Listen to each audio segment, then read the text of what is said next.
And here we are, spawning in the upper left. In the blue for Dragon Phoenix Gaming. He's Dark.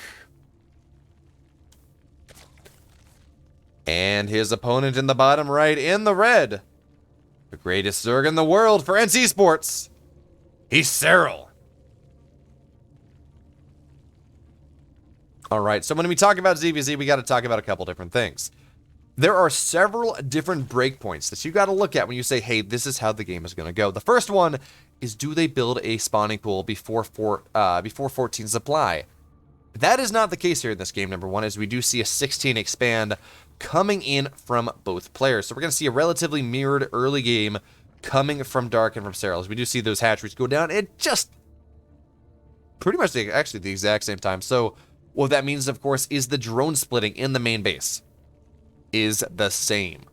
They both did a really good job making sure that they were mining as efficiently as possible through the first solid minute 45 seconds, because of course you do want all your drones mining from the more valuable mineral, the closer and more valuable mineral patches over the smaller, further away and less valuable mineral patches. It does not change the amount of minerals that you mine per trip, but the trips are slower, or excuse me, the trips are faster, so you mine more that way. Anyways, minor bits of efficiency there, but the point is, Dark and Serral, they got everything, they're doing everything perfectly thus far as that, and we see is the fact that their build is mirrored so closely that anything is within like a millisecond difference. It is very, very close. Honestly, the fact that they're able to even execute builds at this at level of accuracy is impressive. And that's not, I mean, they're pro players, that's kind of what you expect, but it also bears mentioning that this is exactly, that this is still impressive, even if you kind of see pro players do it every day. Even when you're looking at a ZVZ, you often see one pro player falling behind just a little, maybe not executing quite as much. Their split is maybe not quite perfect. They sent their worker to the natural five minerals too late. Whatever the case may be, not the case there. So we have speed on the way from both sides. And the next breakpoint we're looking at is right around right now, actually, where we look to see whether Serral or Dark decide to go and take a third base at the standard 28 to 32 odd supply timing. Looks like Serral is interested in that, and Dark is as well. We do see our first minor deviation as Serral's got there like 5 seconds faster. It doesn't really make that much of a difference. But we're moving on into the mid-game. Now, the next thing we look at after this, we say, okay, they got a third base. This is great. Next thing we're looking at here is the 27 drone mark. Now, of course, we see Banelings on the way after the third base. That is stock standard. But what we're looking at is at the 25, 27, 30-ish drone mark, whether they decide to make a flood of lings, whether they decide to aggress onto their opponent's third base and try to do that. Now, European ZVZ doesn't really do that. European ZVZ, at this point, is a little bit more defensive, is a little bit more macro. That's just not what you see. Because well, it's been cheesy enough long enough that players have kind of realized at the highest level that their opponent, more often than not, is going to be able to defend. They will be able to build less Zerglings, and they'll be in a good spot. So that's kind of how that works. And it looks like that is exactly the game we're getting here in game number one. I was going to say, though, Korean ZVZ tends to be a bit more aggressive. We're not exactly seeing that in this game, but here we see our first deviation. Dark going with a 3-minute and 40-second lair, 3-minute 35-second lair. Most likely he's going for mutas. There's the option that he's going for some sort of +1 speed roach timing. Of course, the Evo chamber there does open that possibility, but I think this is more likely that's just for the wall to make sure things don't get in. And as we check the gas, second gas is on the way. Now, if there are 2 more gases that Dark takes, absolutely it's mutas. If not, okay, actually, no, never mind. I don't even need to look at the gas count anymore. +1 melee is on the way. +1 melee, it does mean mutas. That 9 times out of 10, 99 times out of 100, 999 times out of 1,000, it means the Zerg player is going mutas. And that is exactly what we see here, as we're going for this like 2.5 base muta style. Now, Serral, on the other hand, there's a Roach Warren going down. A +1 Roach attack, or yeah, +1 ranged attack is on the way. And this is interesting. Oh, Dark. I guess he's, okay, so he actually canceled his +1 melee to make sure that he gets his fire out faster. I guess maybe he didn't track his mining out properly. And getting your mutas out at the earliest possible timing is more important than getting the earliest possible +1 melee. So notice he cancels the melee, says, you know what, I really want this spire. I want this spire to be done by 6 minutes. And that is exactly what he is going to do. So, where are we now? Both players doing a really good job of joining up their third base. Notice for the moment that Dark has not taken the gas at the third. He very much could do so, and that would be pretty valuable for him. However, not taking the gas at the third until now means it's at a more standard timing. It means the really early gas at the third does not tell Serral, if he gets the Zergling into the main base, that that is what Dark is going for. It doesn't tell him he's going for Mutas. But Serral has already kind of figured this out. He says, look, I see no roaches. Well, I see no roaches. I'm just gonna kind of Nidus you, and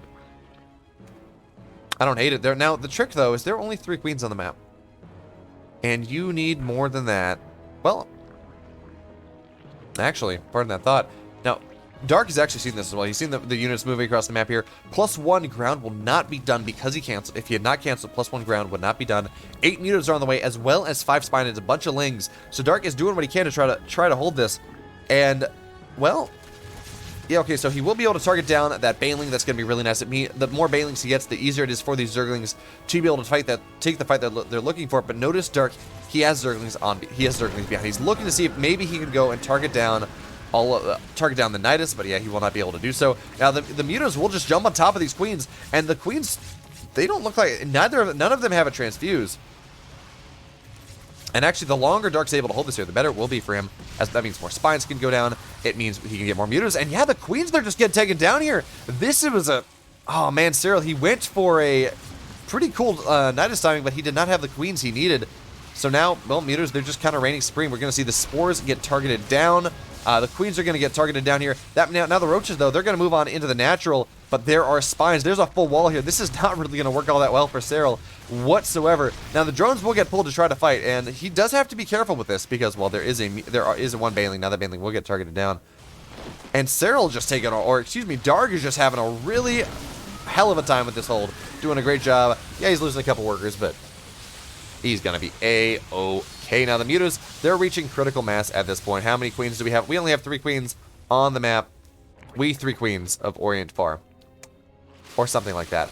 Now, of course, Banelings will get on top of things. +1 melee is done. Mutas are just jumping on top of everything. And yeah, Nidus are popping up everywhere. But the Zerglings, they have +1. They're killing them off. And now it is so much harder for Serral to take his fight. Now, this spore push is going to be really nice. As one spore, yeah, okay, so the Mutas will find the spores, but not before the spores do complete.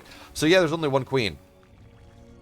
But that queen is enough to push creep. And now maybe with these 4 spores, Serral can make the push that he is looking for. 4 spores, and 7 years ago, our Mutas brought forth a new country. Or a new swarm. Anyway, you get the point. Spores are powerful. And Serral is continuing to commit to this. But the spores are good, don't get me wrong. But I just worry that Serral is not going to have enough as actually now. These heavily upgraded Zerglings will now find their way on into the main base. And GG. Just like that, Serral taps out. Dark takes game number 1. Serral, his push was stalling out at the front of the base, and he had Zerglings, +1 Zerglings in his main base. He was not going to be able to defend that. So here we are. We're going to get ready to move on into game number 2 now. Well, Dark has a 1-0 lead. Really did feel like Serral just kind of went for the wrong build. He misread things. He says, oh, you're going for maybe a Zergling-based style. That sounds like fun. What if I just Nidus you? But I don't think he quite realized that that was muted play. Or if he did, Dark just did a really good job of holding it. But hey, game number 2, it's all loaded up. Let's go. And here we are, spawning in the bottom right, excuse me, in the blue. Dragon Phoenix Gaming up 1-0 in this best of 5. It's Dark. And his opponent in the upper left, in the red for NC Sports. Give it up for Serral. All right, game number 1. Dark went for like a 2.5 base Muta. And that is something we're seeing more often. It used to be, the idea used to be that Mutas are a 2-base build, Roaches are a 3-base build, in ZVZ in particular. But Zergs have figured out more and more how to get that 3rd base up, how to get it saturated properly, while still going for a fast Spire, and that's exactly what we saw there. Really cool to see how the style evolves. So once again, we're looking at things. Natural does go down on time.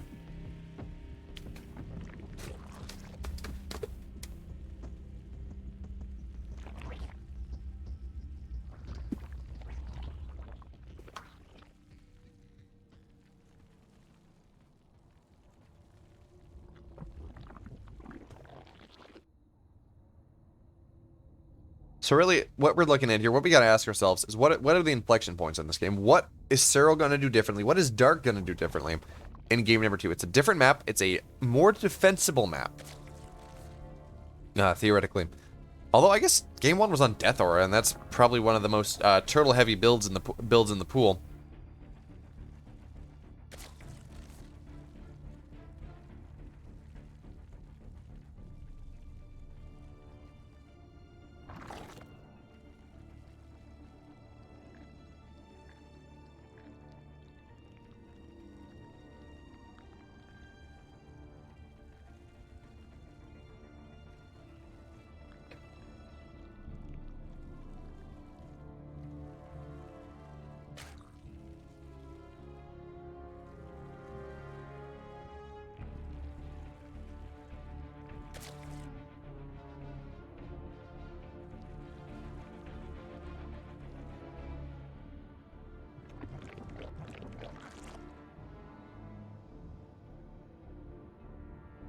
Alright, so now we have our third base coming down. Speed just about finished at the, well, not just about finished, excuse me, but we'll finish at just about the same time at 3:30. We see no delayed speed, nothing like that. No one going gasless. There we go. Bailey Nest coming down for Serral, Dark as well.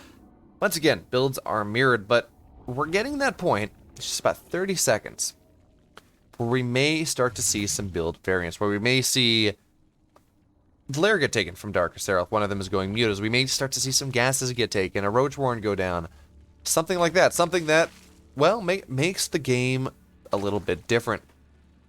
Because what we got to remember here, this is a mirror matchup. Every player has access to the exact same builds, the exact same tech paths, the exact same units, and the exact same upgrades. So what we look at is how those builds interact with one another, how the scouting works out, and what builds they decide to go for. Not really seeing a whole lot of difference here. Dark, once again, going for that early Spire, or excuse me, early there, though. Wow, early lair, though, and probably going to be an early Spire. Now, Dark, he may decide to go for something a little bit weird. He may go for a Nidus, +1 speed roach timing. All of these things are potential, but now Serral going for a faster lair of his own. Now, it's not as fast as Dark's, but it absolutely is going to take the cake here. Now, Serral, we'll see that the lair is on the way. With that one Zergling in the main base. And it should be noted, Serral is just so freakishly good at making sure that he can actually find, just get a Zergling into the main base in situations that pretty much no one else would. Now, is he Rainer with his Zerglings to get run-bys just every 5 minutes? No. I mean, he gets run-bys, absolutely, but he just doesn't have that sixth sense for getting run-bys in. But his ability to scout literally every 30 seconds is honestly really impressive. So now the Roach Warren is coming down here for Dark, but it looks, never mind, he did not cancel that. What am I saying? The Evo Chamber just finished. But there we have it. Spire is now on the way, and Serral, once again, he's going for a roached base army. So once again, we're gonna see some semblance of the army of the game we saw in game number 1. Not in totality. Because, well, oh, this is interesting. So Serral going for roaches, but he's going to go into a Spire of his own behind this, and this is really nice. This is pretty cool. So, Serral, he's going to make it look like, yeah, I'm going roaches. Don't worry, I'm a roach boy. And Serral is absolutely a roach player in ZBZ. But behind this, we're going to see a bunch of mutos come up. And if he can force Dark to overcommit to maybe something to spines, maybe, to a bunch of Zerglings, whatever the case may be, well, that's going to be a pretty good deal for Serral here. But, well, the question is, where is the Spire? It looks like it is in the natural, so this Overlord getting its way in, looks like it may, yeah, okay, the Overseer will be able to find the Spire. Now, Queens will go into position to shut it down, but not before that valuable scout does happen. Question, though, is, actually, I'm sorry, we're looking at Dark Space. What am I saying? Serral will scout the Spire. Dark will be able to get the Overseer, though. Dark, though, has no idea that Serral has a Spire on the way. And there we have it. We have +1 flyer attacks coming in from Dark here. And now if Serral just kind of turtles for a minute, his Spire will be just about, it's actually finishing just around the same time. If he just goes Flyer Carapace, oh, but he is not doing that whatsoever. Excuse me, he's doing the Dark build, except he's doing it to Dark. So is that the Serral build doing it to, anyway, you get the point. Doesn't really matter. He's going for Corruptors behind this, and this is a pretty cool idea if it works out. It's you see it happen, you see it not, you see it work, you see it not work. It's a very flimsy, it's a very strict time. It's a very flimsy style, where you just get a bunch of Corruptors and you move across the map with the Corruptor Roach, and the mutas are forced to fight the Corruptors, and they can't really do it all that well. It's 2.5 mutas per to fight a Corruptor, I think, for the mutas to trade out favorably. So you just need that many more mutas than you do Corruptors, and you just sledgehammer at the Roaches. Roaches just go on into every base behind that, and so that's what Serral is going to look to do here. Actually, he's going to look to maybe even hit a time with +1 Carapace, so these Corruptors are just going to be that much more powerful. As, of course, Carapace applies much more than attack does, like when mutas are in the equation. And actually, Corruptors will already be able to start the fun off by knocking a muta out of the sky. So more and more Corruptors on the way, more and more Roaches on the way, but it also doesn't look like Serral's all that interested in maybe hitting, I guess he's hitting a 150 or a maxed out timing here, so he is taking a 4th base behind this. He is continuing to drone up a little. He's continuing to get spores. He's continuing to put himself in a position to go on later into the game, and that is interesting. I don't say interesting is a bad thing, just I expected him to maybe hit more of a timing, but I guess he is waiting for this +1 Carapace timing coming on in here. The question we must ask ourselves, though, is exactly how many Corruptors Serral's going to make. He could really sell out to this, make it so mutas are no issue at all, and not maybe have as big of a ground army. On the flip side, he can build enough Corruptors to make it so that the mutas have to fight, and maybe the mutas eventually win, maybe they not, but it's kind of an even trade. But he has a much bigger ground army, so he can just kind of run Roaches, run upgraded Roaches into every base, and it's no big deal. But now we have, this is a lot of Corruptors. This is 17 Corruptors for 26 mutas, so the Corruptors are in pretty solid numbers to deal with the mutas that we have. And I think now with +1 Carapace done in 10 seconds, I think this is the move at point for Serral here in this game number 2. Now, first of all, it looks like the Corruptors, they're going to shark around, see if maybe they can remove some Overlords from the map. And that is exactly what they're doing, is now the Roaches are here. Now, interestingly enough, we don't see +2 ranged attack on the way, so Serral is absolutely going for an all-in here. Yes, he's got 4 bases, yeah, he got 72 workers, but he is absolutely going for an incredibly aggressive option. He's not going to go sit here and wait and turtle up and get to 5 bases and go to Hydro. No. This is the aggressive option. Now, Roaches are hitting in from every side. Now, I believe he does have what he needs at home to be able to deal. Actually, no, he doesn't. The bailing shot, though, will be exactly what he needs. Excuse me.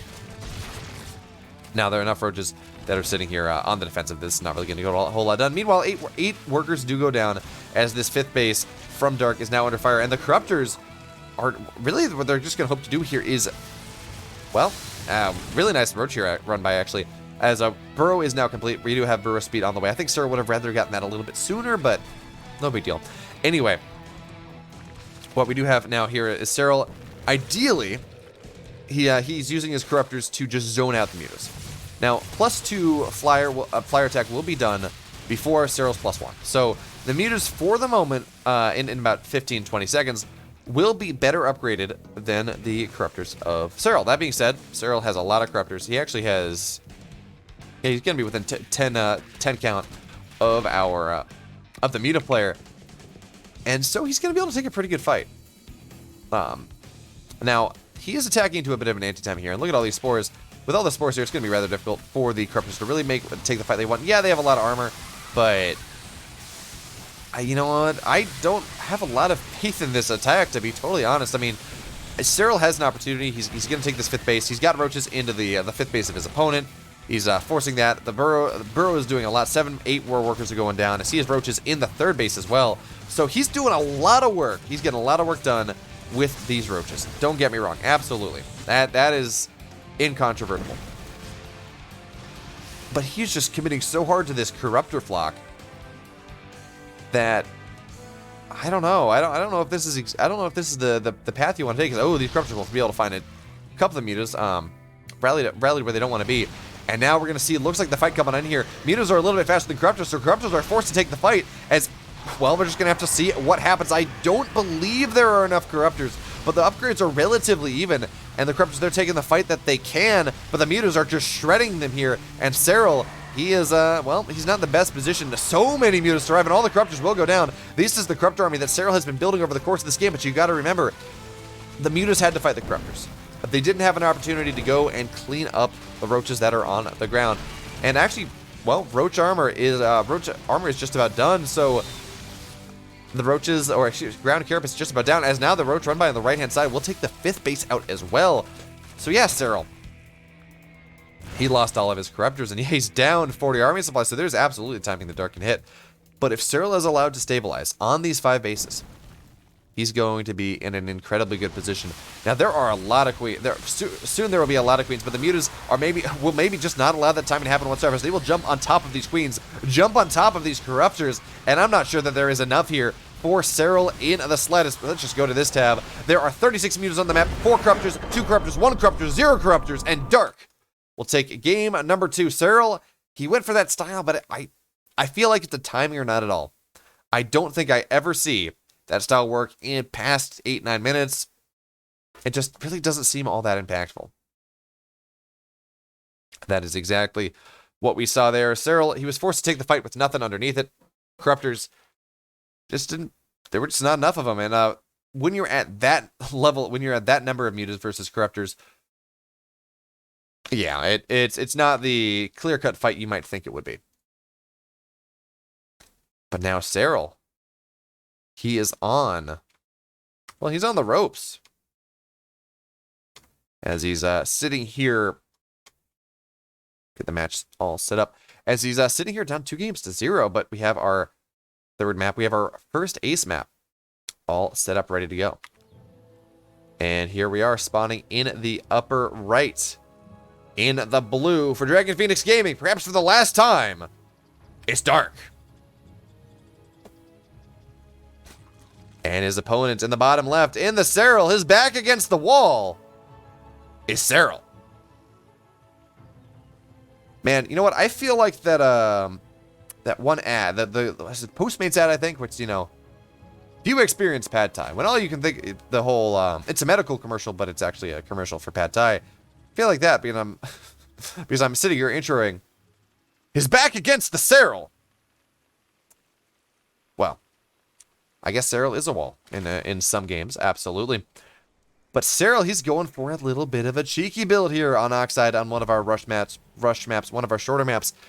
But this is not the earliest possible pool. This is I believe this was a 16 pool, which is going to allow him to get a little bit more aggressive. Also, it's going to allow him to defend any sort of really early pool from Dark if he thinks that that is what Dark is going to go for. And that would not surprise me the slightest. Dark is known for his aggressive play, absolutely. So I think actually that's more likely what we're going to see here. As Serral just wants to make sure that he doesn't lose to a 12 pool, lose to a 13 pool, a 13-12, 14-13-12, whatever the case may be. He wants to have those defensive circling options should that be the case. But that's not what Dark is doing. So actually Dark is just finding himself in a little bit of a tempo lead, a little bit of a economic lead in this game. Whether it will make a big difference, who knows. But hey, this is where we may potentially be going. But now notice Serral has also opened relatively gasless. Now he has gas now. He has it on the way. But he is not he's not going to be a 3-minute gas timing here. This is a 3:30 gas timing. It's going to be just in line with his opponent. He's just going to have his natural a little bit later. He's going to have his pool a little bit earlier. Not the biggest of differences, but you got to remember, this is the highest level. This is the type of thing that can make a difference in the story of this game. And I'm really hoping it doesn't, because I want us to go to 5 games. Serral is, well, he's my favorite Zerg player to watch. I think my favorite Zerg player is probably Scarlet, because back in 2013, her run against Bomber was what, in WCS America Season 2, was what, Global Finals was what got me into StarCraft in the first place. But Serral, by far, watching him play is just perfection in action. It's his game reads, how fast he is, everything like that. It just tickles the cockles of my my Zergy little heart. So that being said, that's a relatively early Baneling nest coming on in here from Serral. And notice we don't have a third base either. So I wonder whether Serral has decided to maybe hit a aggressive secondary timing. As again, we don't see a third base on the way. No, never mind, we do. Looks like it's just a little bit slower than Dark's, as he did, again, Serral just hit that faster, he went pool first, so he doesn't have workers as early. Dark's going to try to get on there with a couple Zerglings, but the Queens, the Zerglings, they will not allow that to happen. Now, one thing I will say is notice Serral has hidden this Baneling Nest. Is it hidden the Baneling Nest and also a little bit later of the third base? So I would not be surprised to see Serral maybe get a little bit aggressive here. That being said, he doesn't have a lot of Zerglings. He really doesn't have much more on the production tab, but as I say, that 6 more on the way. These may just be defensive though, and I think that's kind of what we're going to see is Dark. Actually, he's opening the taps. We talked about this 27 drone count earlier on in the series. It is that inflection point where some players can decide, yeah, let's turn up the taps. I have what I need to be able to supply constant Zergling Baneling production, and well, that's exactly what we're going to see from Dark as a bunch of something like 30 lings. 20 lings are now on the map, putting pressure on this third base, but there are defensive Banelings for Serral already. And notice he has found himself up 7 workers because of this.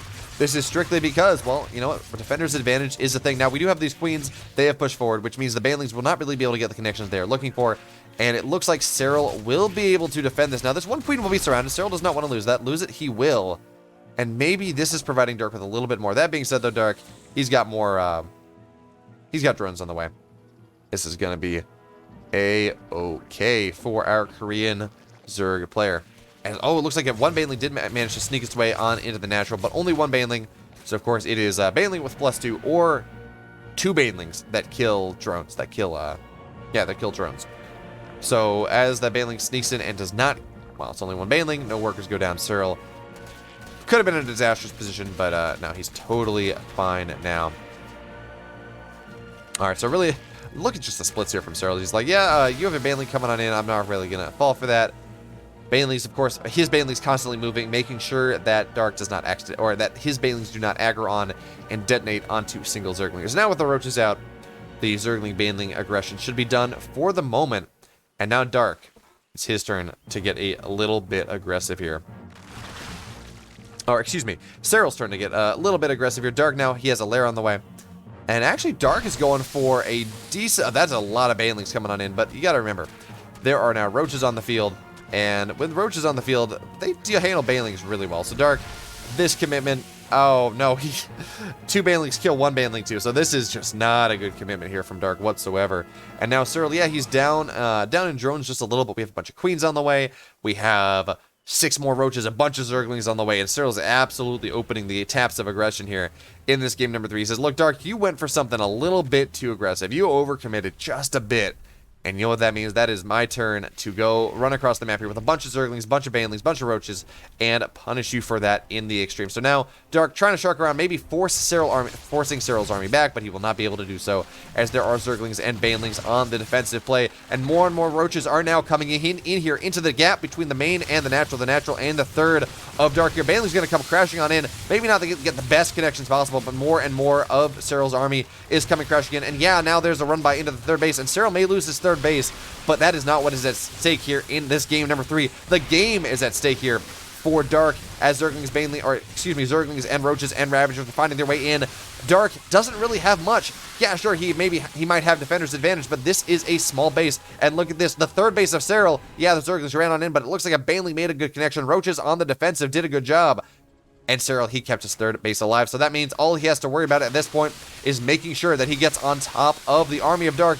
And that is exactly what we're going to see here as the Roaches, the Ravagers, the Zerglings forming a nice little force field coming on in here. And yes, with the Spine is maybe going to make the hold possible for Dark. Oh, there is a Ravager, so that means the Spine will eventually get targeted down.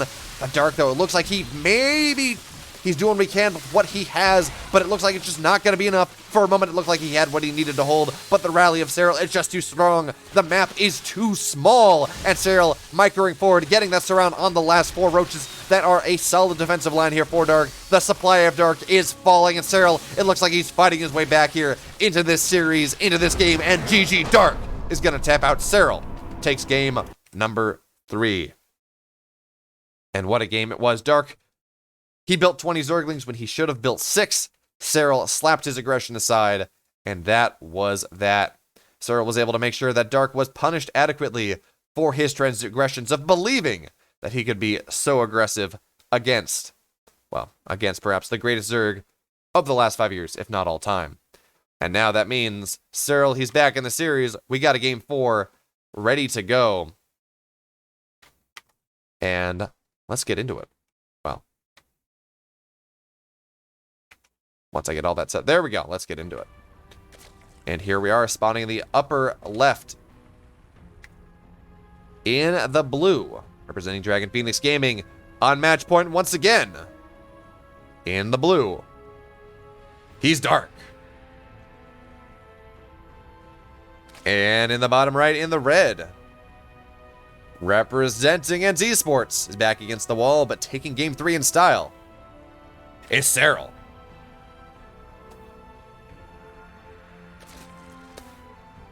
Once again, we see that 16 pool coming on in from Serral, making sure that he does not die on these early, or excuse me, on these smaller maps. And I don't hate it.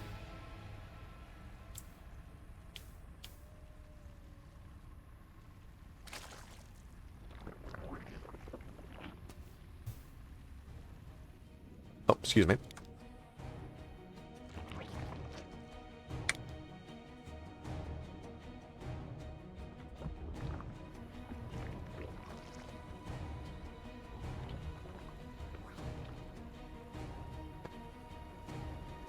I do not hate it at all, as it just makes sure you're safe, and it does provide you with maybe a little bit of an aggressive option, but again, that's not exactly what Serral's doing, as the speed time's up at just about the same time. So this is just making sure that he does not die to some shenanigans from Dark, because Dark, A, is that type of player, B, Dark is up a game. Dark has a game to give, so what that means is, yeah, it's absolutely likely that Dark maybe decides, oh yeah, 13 pool, 12 pool, let's go.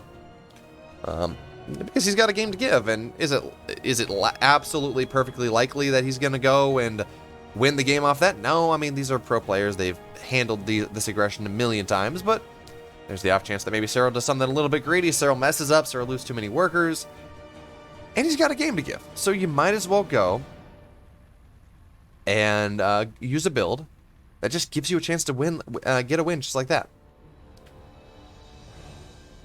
But of course, Serral preempting that, and well, that just means the game goes onwards. Yeah, Dark's got a little bit of an economic lead, but Serral is a great Zerg player, and he can absolutely come back from minor economic deficits. Don't you worry your pretty little heart about it. I feel like I'm quoting something, not exactly sure what I'm quoting. Anyways, we're moving on. Dark is probably going to go take a third base rather soon. But interestingly enough, we see a Baneling Nest before third base for both players on this map, and that makes a lot of sense. Lightshade, the natural rally distance is really fast. You do want to get, you do want to have your defensive option ready, maybe a bit sooner than you would on, say, Death Aura or something, because again, you want to make sure that you can survive. There's now a really nice snipe there from Serral. Getting those overlords, they really shouldn't go down at this level, but occasionally they do. A nice snipe there with the Zerglings. Now this is this the... That is the Baneling Nest hidden behind there.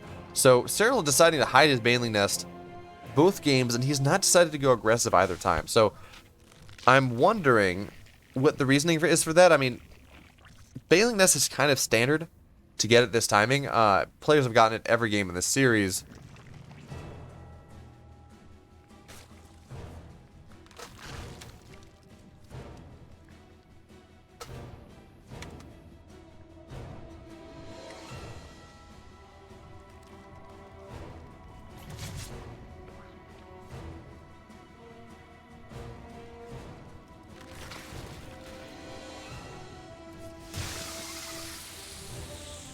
Alright, so Zergling will run in, Baneling will detonate. Serral taking a nice trade, but we're past the point where single Baneling connections really... single Baneling efficiency really matters now. Serral, once again, we'll get a Zergling into the main base and see the lack of a lair here from Dark. So Serral knows, okay, I don't know exactly... I mean, actually, Serral probably does, I just don't. Exactly what you're going for, Dark, but I do know that there's a Roach Warren on the way. I do know that you're not getting a really fast lair. This is probably just, you know, Dark going on for a bit more of a macro game, as you will be able to detonate another Baneling. So that's 50 gas down the drain that Dark does not have, that Serral was able to force out of it. Which, you know, good for Dark. That being said, Serral does have +1 ranged on the way. Dark is going to +1 range as well, as Dark actually will be able to force a pretty nice trade of his own. And there are less Banelings here, so well, that becomes a little bit more problematic, as Dark's now sharking around. But realistically, this shouldn't really work. Oh, those Banelings coming in from the side. That's going to be really nice, as a couple drones will go down. And a couple more will, of course, get very, very, very low. They go down to 5 HP. Yeah, one drone does go down. It's something. It's something. But not game defining at this point. So it looks like we do have, okay, nothing really much happening in that third, in the third of Dark. And now, okay, so Serral going for Overlord speed here. It looks like we're just going for a standard Roach fight coming on in this game number 4. And you know what? People used to say, oh no, it's Roach Wars. Oh, that's terrible. You know, it's just Roach headbutts like across bigger than the screen. You just hope you get it. But that is not the case anymore. I definitely remember watching those games in Heart of the Swarm, especially in like Pro League. There's one game in particular I remember. It was on when SC2HL used to do the year in review videos, and I forget who it was, what the players were, but I think Lenok was one of them. But they're casting this, and it's just a single deep line of roaches, like 2 screens wide across the entirety of the map. And you're just like, yep, this is just how it goes. As oh, the Banelings will be able to get in, and 8 workers do go down here. Nice move there from Dark, and he will take the worker lead. As once again, Dark, he's going for the Mutt-Mutts. As he is identified, much like I think every other Zerg player, every other pro Zerg player has identified, Serral hates mutas, and actually Serral will be able to find this. Well, it's not Overseer and Observer speed is really nice. Oh, no, you see that? That is really, so the Baneling didn't run in and attack and aggro onto those Zerglings running by. Serral said, okay, the Baneling is within, or the Baneling is within the radius. I'm just going to detonate the Baneling, snap the Zerglings off. That is, you don't see that. That is really cool, actually. But anyway, Serral is aware that the Spire is on the way, and he is aware of just about how close that Spire is from completion. Actually, does he have vision of that Spire now? Oh, look at Serral really making use of things properly. So he goes and uses the observer mode of the Overseer to make sure that you get that, you stay in position, you get that enhanced vision. So he goes in a position where the opponent really is not going to see him and is not really going to get is not going to really able to harm it anyway. So he can see exactly when the Spire finishes. Serral, that's really cool. I don't think I've seen that. Granted, it's a small thing, but it's really cool. So now, there we go. Dark does have Roach speed just about on the way here, and it looks like Serral is going to immediately go into kind of the Turtle to Hive style of play that he really likes, and kind of we've seen him have his most successful games against his opponent playing mutas. So we see the Infestation Pit going down. We should start to see a Hive immediately. Probably go to see Hydra Den going down as well. Oh no, he's going to go for Infestors here. So maybe a little bit more dynamic of a playstyle. And Dark, not really committing to the mutas here. I think he recognizes that he has been scouted. And 7 more roaches are on the way. Baneling speed is coming on the way as well. So this is a really interesting game of tech and counter-tech. So we have Infestors on the way. Dark going for Baneling speed, and that is something that Serral will scout, by the way. He does have this Overseer in the main base. Was able to see that the Baneling nest was wiggling.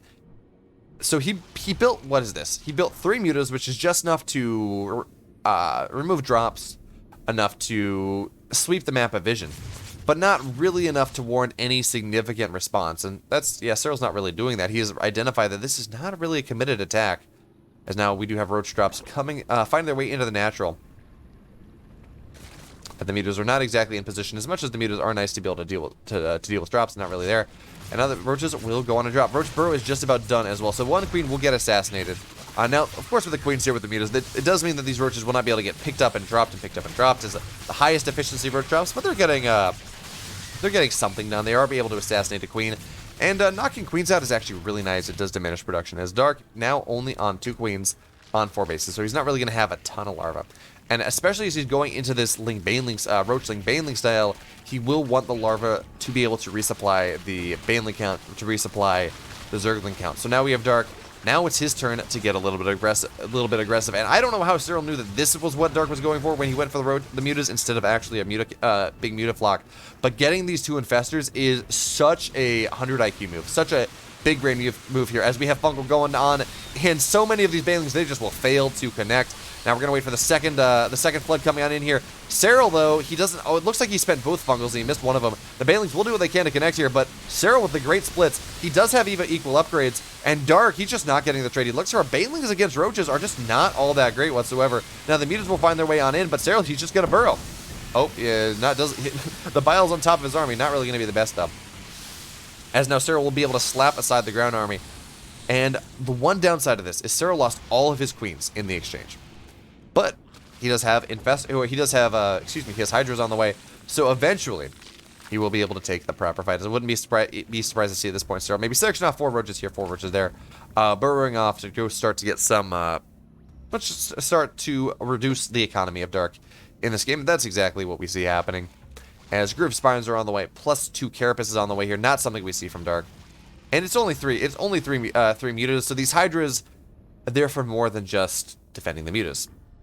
There, of course, will also allow Serral to just have a better fighting army when they max out. And Serral already, he's in a better position. Now, he did not spend ridiculous amounts of money on tons of Banelings. That really didn't work out. So now Serral here, having spent 1,000 less resources and with better tech, he's in a pretty good spot. Serral also, he's lured on, so plus 3 is going to be on the way here.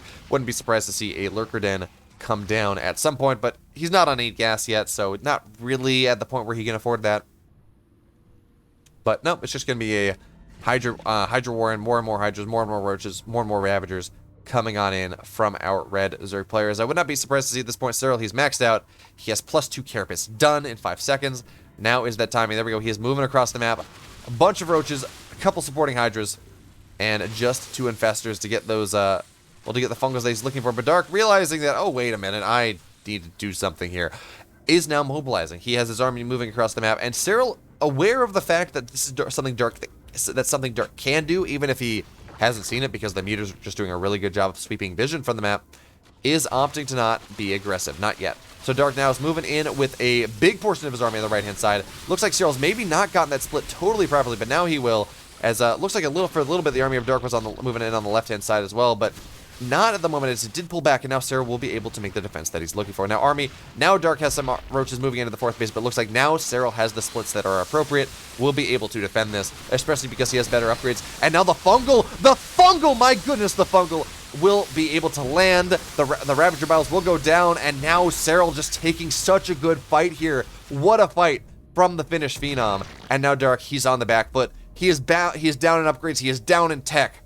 3-3 is just about done here for Serral. Will be done in the next minute or so, next 45 seconds.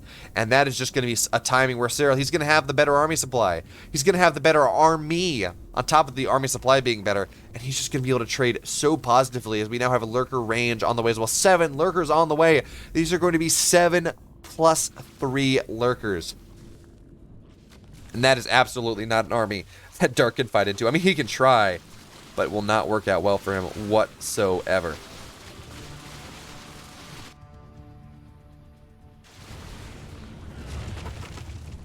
Alright, now Lurkers are available. And now these Lurkers don't have seismic spines. Not yet. So this is the point where Dark can kind of fight. As we do know, Serral here, he's splitting some Roaches, or some Lurkers off to make sure that things don't happen. And now Dark, he is storming, and he will be able to knock out actually 6 of those Lurkers, I believe.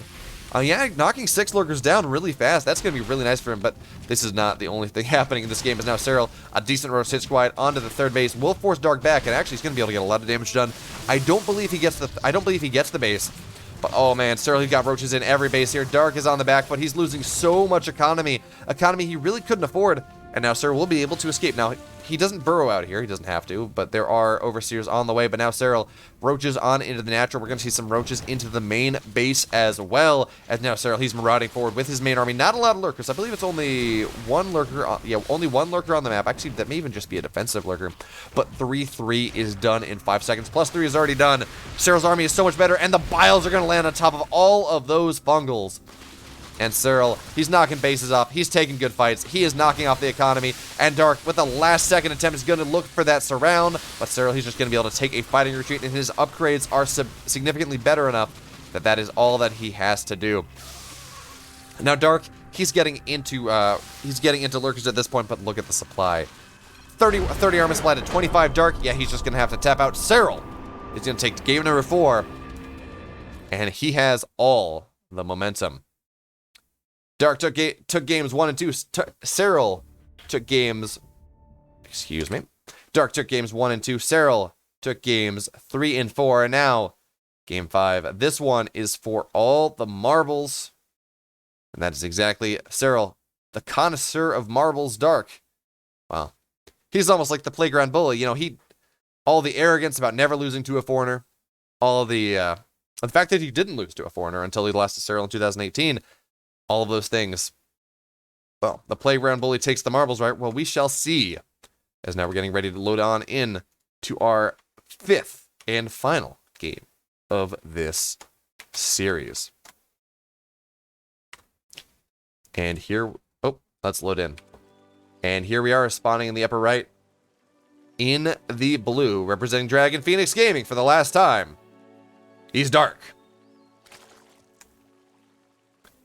And his opponent in the bottom left, in the red here on Juggernaut. It is Serral.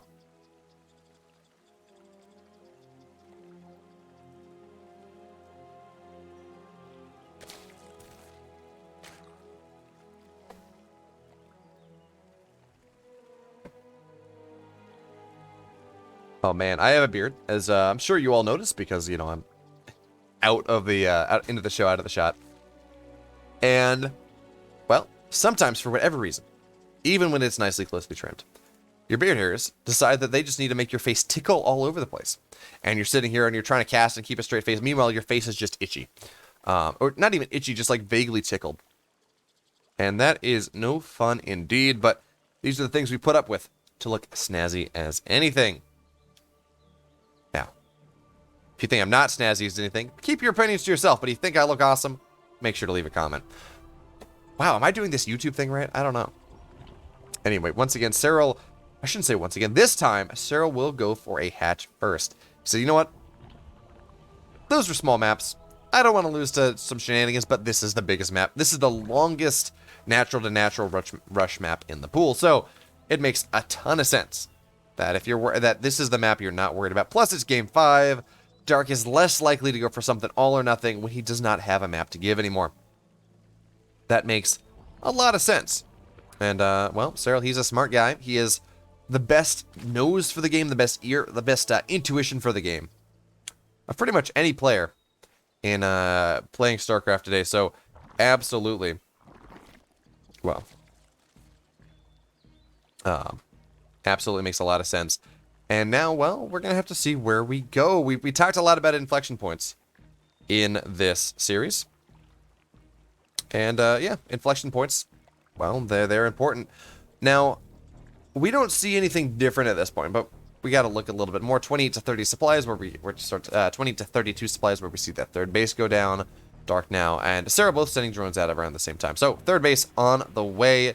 Next thing we look at is 27 workers. I don't expect we're going to see that. Not in this game. Of course, this is the longest map in the pool, so any sort of aggression hits 5 seconds later, hits 3 seconds later, hits enough of a time later that it makes it rather difficult for Dark to really get the type of damage that he is looking for, realistically.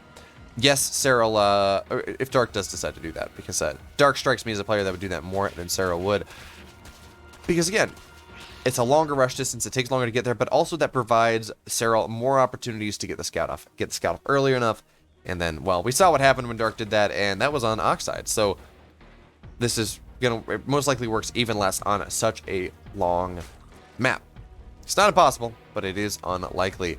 Yeah, that's not what we see here, is that players just continue to drone up, bailing nests on the way just to make sure in case to make sure they're safe in case their opponent kind of does that, but that's not exactly what we're seeing here.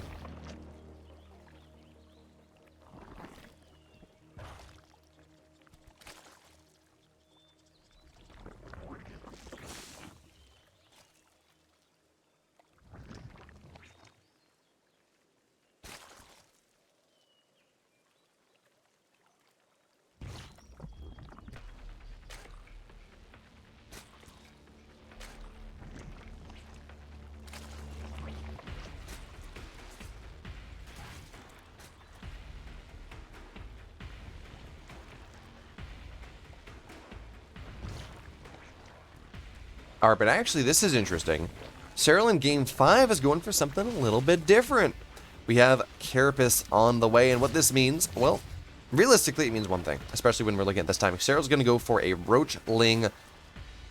It's not necessarily all in, it depends on how hard he commits to it, but going for Ro16 timing here in this Game 5. Of course, Carapace, it affects everything equally. It affects your Roaches, it affects your Zerglings. It means Zerglings don't die all that fast, as fast to a Baneling connection. It takes 2 Banelings to kill a Zergling at that point, and this is also really cool. So, Serral's hitting this timing, right? Is hoping to hit this timing. And, well, Dark, he's going for Mutas again. He's going for this 2.5 base, 3 base Muta style that was so successful for him in game number 1. It makes sense to do it again on such a big map. But Serral, he's going to have Roaches before then. He will have this pressure coming in, as we do see 13 Roaches on the way. But more importantly, he will have Carapace. And for much the same way that Carapace makes a lot of sense when your opponent is going Mutas, right? So you get Carapace because of how Muta glaives bounce. Carapace also makes a lot of sense when you have a ground army dealing with Mutas, because, again, the way it works is the glaive applies full damage to the first unit hit, a third of damage to the second unit hit, and a third of a third to the third unit hit. So, armor applies to every single one of those. Attack doesn't. The Muta attack is less impactful. Anyway, what this means is these Roaches are going to be so incredibly tanky against the split glaive shots of the Mutas once they do eventually pop. As of course the Roaches are hitting you right as the Mutas are complete, and Dark doesn't have a lot of gas. I mean, he has gas for 6 Mutas, as we do see them coming on out now. Now the Banelings will make some really good connections. Get on top of all these Queens will force a lot of transfuses. And Dark did build a lot of Banelings, but you got to remember, these are 0-1 Roaches. They do not take nearly as much damage. Now we have more Banelings coming on in from Serral. That is going to be a really good connection from Dark coming on in here, and that's going to be a really nice for him. But now we have a bunch of Zerglings coming on in. These Zerglings don't take a lot of damage from anything. They have +1 Carapace. So now Zerglings, Roaches are getting on top of the spines, on top of the drones. Things are starting to go down, but I don't know if it's enough. It's certainly not enough damage yet for Serral, but the resupply is what matters. The reinforcements, the Zerglings streaming on into the natural just now as Dark tries to get a rewall. That is what is going to really make the difference here in this game. As well, Zerglings continue to stream on in. 7, 8, 9 workers do go down. But again, Dark, this is not the type of damage that Serral is really looking for. Now, yes, did he get enough damage done to stabilize in this game? Yeah, probably. He denied the third base. Was that third base killed? Okay, it was. Serral killed the third base, and he got 10 workers. This is kind of like the bare minimum damage that he's looking for at this point, because now Dark has utter map control. Yes, Serral can run around with Zerglings, but Dark has... Actually, you know, it looks like Dark did cancel his +1 melee. So there's that. Now the Zerglings will get on top of... well, get on top of whatever they can, but they will be forced back. Enough Mutas are in the sky at this point. Dark has utter map control. As long as he's able to defend himself at home, Mutas will be able to sweep every Overlord from the map. That is the Muta tax. And from there, he's going to be able to take his third base. Maybe he's going to double expand. Whatever he's going to do, Serral's just going to have to sit back and take it. He has to spend some of his worker lead in spores to make sure that he doesn't die there as he continues to build queens. And now he does have a lair. So the question is, where does he go? Okay, immediate infestation pit. So now the question that we're asking ourselves is this for 2 infestors like we saw in the last game? I don't think so. Certainly not only for 2. Strictly considering the fact that this is a full commitment to Mutas here. 2 infestors are, well, I guess you really need 2 infestors. You only need to chain 2 fungals if you have all of those queens underneath. So maybe that's what Serral's going to go for here. Certainly you need more than 2 fungals to just snap kill all the Mutas.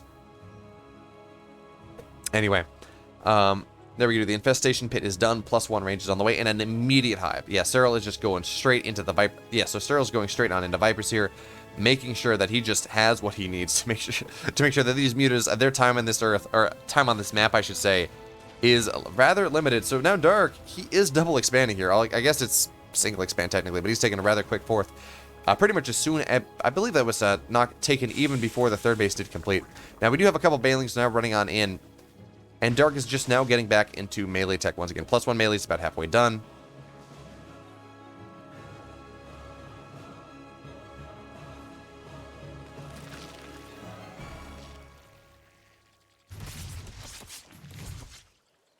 As now Serral is moving into a Hydra Den. He's got +1 Carapace, or +2 Carapace on the way. That is, again, really interesting.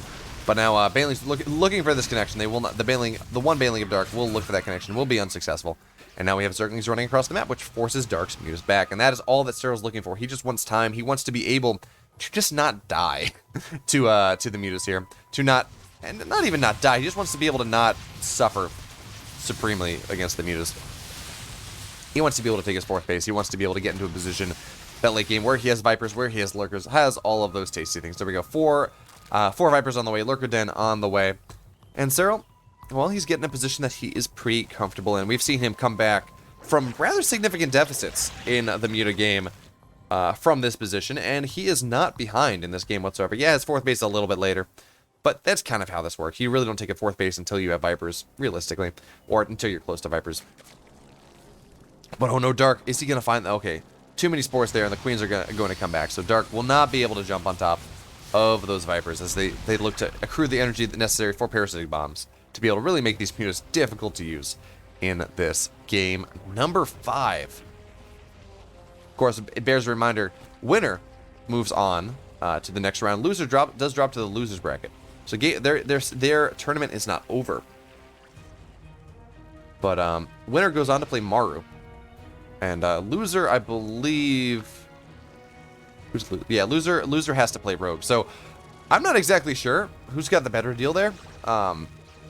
Rogue and Maru are just probably 2 of the best players, you know, probably 2 of the top 4 players in Korea right now. I'm not, yeah, I don't know which is a worse hand to be dealt, but I actually know I do, because yeah, you have to play Maru, but you do it in the upper bracket. And playing in the lower bracket is always a little bit scary because you lose and you're out. Here at least you have that buffer. You can lose a game, you can lose a series and still come back.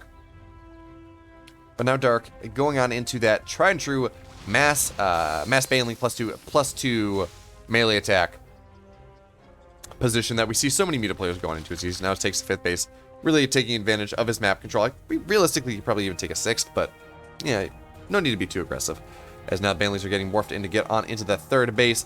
There's not a whole lot of damage on this 3rd base, so we're not going to see, not at first, we're not going to see that death by 1,000 cuts. Banelings kind of eventually just kill a base from run-bys.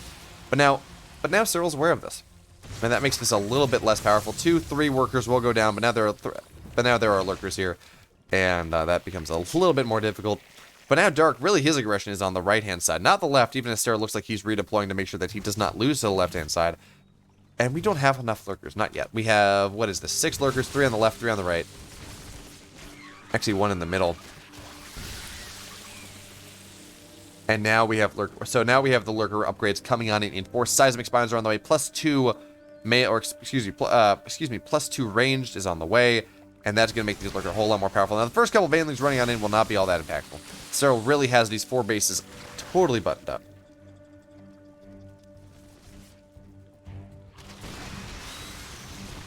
Up right now, a lot of Banelings running on in here as Dark tries to splits, but yeah, there are Lurkers here, and that's not really going to get a whole lot done. Oh, those connection. Nope. Nice last second splits from Serral. 5 workers go down, but again, not the biggest of deals. Serral's not really only mining on 4 bases. He can deal with only being on 66 workers, especially when his army is just worth so much more. Oh, I don't know if it's worth much more. It's not worth a ton more, but worth so much more in the actual state of the game. As now more and more Banelings will kind of run on in here, and a couple more workers do go down. But more importantly, I mean, we do have to pay attention to the health of the hatchery at this base, as Banelings continue to run on in, and they do continue to do damage. It's not uncommon to see, well, the Banelings really kind of whiff for a while, and then suddenly the base dies. Because, well, Banelings do bonus damage to structures, and they're close enough, and they're highly upgraded enough that the base just kind of dies. So it's not that uncommon to see that. And that is something that Serral will have to pay attention to, as 3 more workers do go down, as the Lurker Spines continue to whiff. So Dark's getting damage done. And don't get me wrong, but we look at the supplies here. Suddenly, Serral was down 40 supply a second ago. Now he is even. And now he's +2. He is 2-2.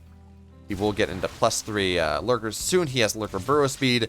He's got Roach. He's got Burrow. He's got Roach Burrow. He's just really rounding out his upgrade track. And this is really, Dark has decided to go for Ultras in this game. I don't really like that.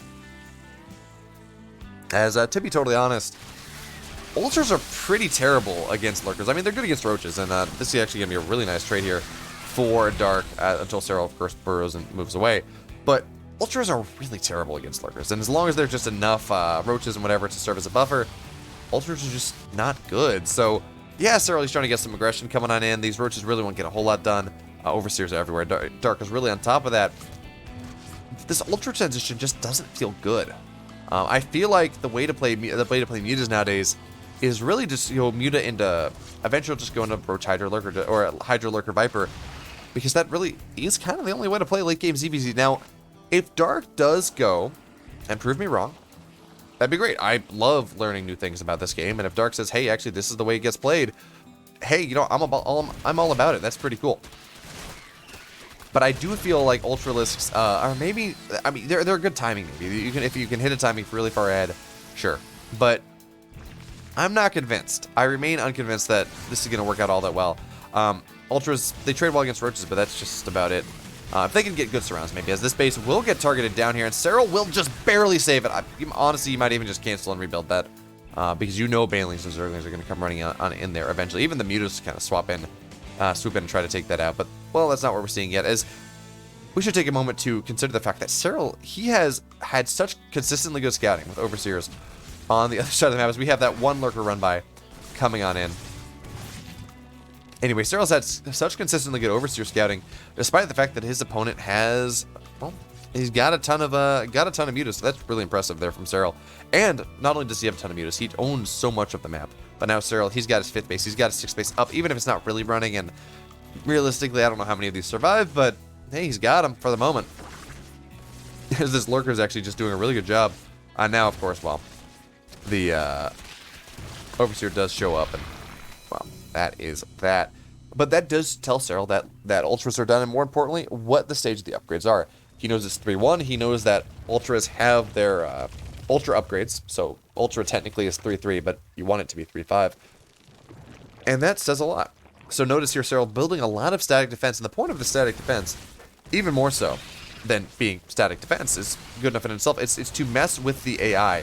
So now we have all the parasitic bombs coming on in, and look at how staggered all of these Lurkers are. Ultras are trying to make the connections that they're looking for, but the Lurkers are just sitting far back. And yes, these blinding clouds are really good. Yes, the 4th base does go down, but this is just not the fight that Dark was looking for. And that was with what? How many Vipers? 3 Vipers. Okay, so that was like 6 parasitic bombs. And once, yeah, Serral lost that base, but he has his base in the upper right. That is I don't know if Dark knows about it. It's pretty problematic. So now it's 3-2 versus 3-2. Melee versus range. This +2 carapace is done. So eventually these Ultras will be decently chonky. But, again, Ultras versus Lurkers, not all that great.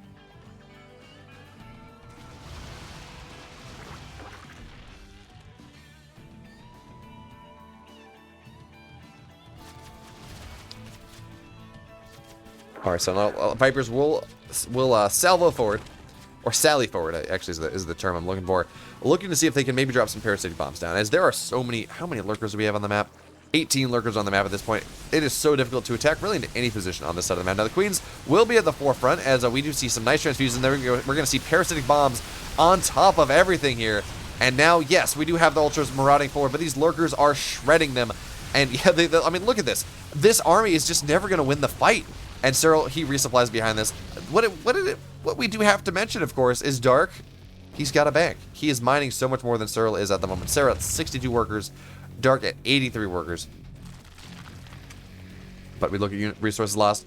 It was, Dark was down about 5k a minute ago. Now he's down 8k. Every time he goes for this bust and it doesn't work, he's just slipping further away, because now Serral, he has the same amount of bases as Dark. He doesn't have the same amount of workers necessarily, but he does have the same amount of bases, which means he has access to the same amount of money in the game as Dark does. Even as Dark is taking that last 9 o'clock base, that last base that is really available to him. We should see, we might eventually see Serral take the space, but this is a bit harder to take. It's just so much closer to your opponent's bases. Anyway, that is a lot of Ultralisks, and with the something like 3 to 6 parasitic bombs coming out, the Roaches actually will be able to knock off 2 of these Ultras, and that is a surprise. That is not something you see all that often. But look at this. So Serral now has built a lot of Evo chambers, and one might say, oh yeah, this is pretty cool. This is for dealing with Ultra, this is for allowing for Viper energy, but no, this is to deal with Ultras. As now the Ultras, their AI is getting all kinds of screwed up here. Now Zerglings will run on into the main base, and that is a problem for Serral because these are +3 cracklings, and actually the Hive is going to get targeted down, so no more Vipers for the time being. That is going to be a problem here as we do have a layer coming on down immediately. Serral will be able to cancel the base on the left-hand side, and again, cracklings, they just do so much. But now Parasitic Bombs coming on down on top of everything, and Serral, I mean, hey, as long as these lurkers are around, he's not really going to be able to get a whole lot. The Ultras are going to look for the fight, but not really going to be all that successful. And Serral actually should be able to pin these 3 Ultras into this base. And that is, well, that becomes a little bit scary as these Ultras will die. Yes, Serral will lose a couple workers, but was that worth that many Ultras? I don't think so. Check resources lost. Now it's down 10k instead of 8k.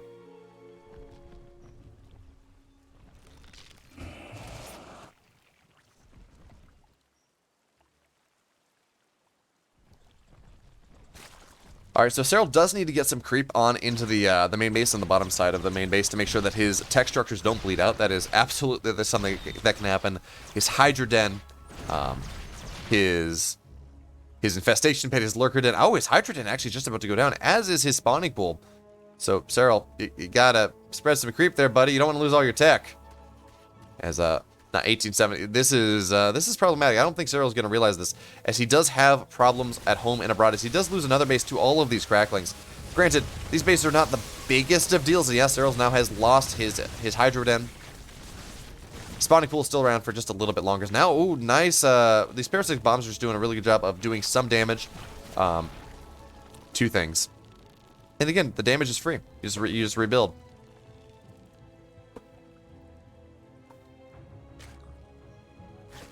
Actually, no, Serral wasn't worried about that because he just rebuilt his Lurker Warren and his Lurker Den and his Hydra Warren. So, who am I to say that the best Zerg player on Earth makes a mistake? Nice job there, Serral. We'll be able to snipe down the hatch, and more importantly, that was a kill, not a cancel. So that is 300 free, or that's 300 resources that Dark will not get back. I know these Ultras looking to get on in once again, but look at how much damage these Lurkers are doing. Blinding Clouds won't even really land. One Lurker's still firing, and yeah, with all of the excuse me, not the Static B, with the Sim City coming on in there, gonna be these Ultras will get just about nothing done whatsoever. And now Serral, he's on the attack, but now Bailey's coming on in from the side. Serral does have to be careful of that.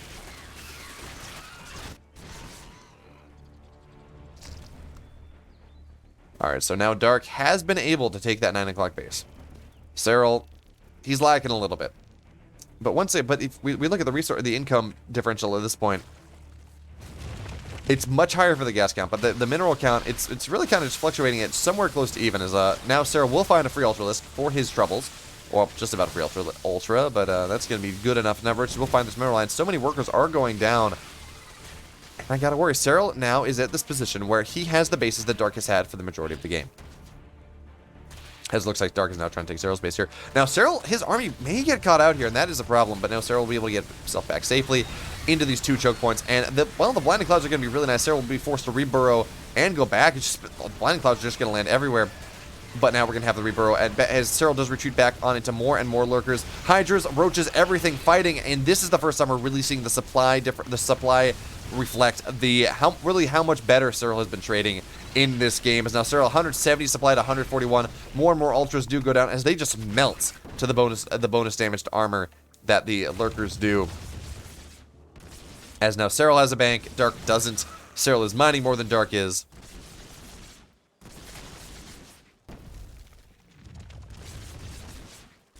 And things are getting a little bit scary in the Dark camp. Serral up 50 army supply. 50 army supply. As he even just invalidates the space. I don't believe he'll actually, he might get the kill on this. I don't believe so though. Yeah, these Ultras should be able to clear this out in time. But now, well, that means this base is just almost done. Now Serral, Roaches from the other side says, oh, hey, you know what? You saved it once. You're not going to save it again. Now Roaches pop up, kill the base, move back. But now it looks like, okay, those were some spawning pools that died. With all of these, again, these cracklings are incredibly powerful. They have +3. They are nothing to shake a stick at. But this just death zone of lurkers here in the middle of the map. Serral says, no. You may get in, but you can never leave. This is the Hotel Lurkerfornia. Forgive me. Oh wait, Dark here, sitting here, down 60 supply, down half the army supply opponent, as he will lose 2 more ultras in the exchange. They will get trapped on an expedition. But that is an expedition with no return, as the ultras do go down. And Dark, he's just really stuck on this tech. This is what I was talking about. Yeah, ultras can be a timing, and they can work for a bit. But you have to be so far ahead of your opponent to really make it work. The lurkers are so good against ultras. Ultras count as armored units.